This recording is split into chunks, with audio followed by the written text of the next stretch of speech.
Cari colleghi, la Giunta non ritiene opportuno esprimere un parere sulla mozione, in quanto riteniamo che l'argomento sia tale da dover essere totalmente lasciato alla coscienza dei singoli consiglieri, alla valutazione dei singoli consiglieri, per cui la Giunta si rimette all'Aula. Ciò non di meno ritengo opportuno dire due battute su quella che è il mio pensiero, la mia posizione. In questo periodo, in questi anni di governo, ho avuto modo più e più volte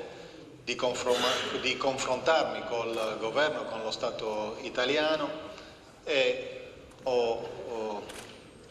aperte, vive, sulla mia pelle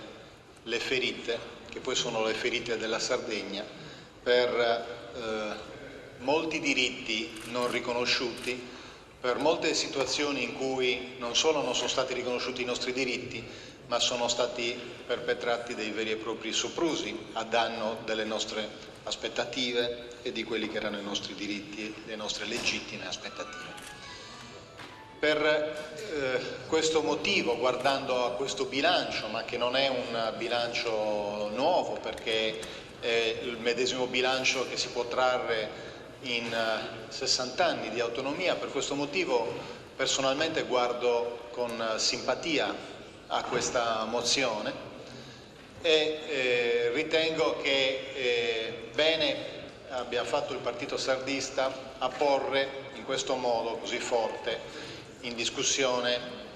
quello che può essere un bilancio, un rapporto della nostra terra con lo Stato italiano. Ritengo anche che sia giusto, sia un diritto ormai riconosciuto certamente dal diritto internazionale, quello dei popoli di guardare al proprio autogoverno, e quindi credo che anche in questo senso quella mozione colga quello spirito. Devo però anche dire che ho giurato fedeltà alla Costituzione e ritengo che i percorsi,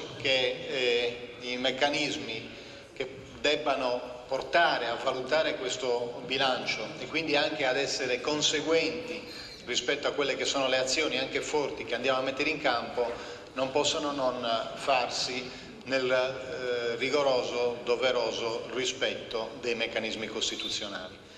Ritengo comunque che sia assolutamente corretto che venga sottoposto al popolo sardo il quesito e la legittima decisione e valutazione rispetto anche a un'ipotesi così forte, e quindi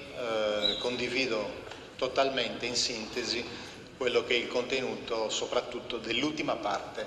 della mozione che è stata presentata.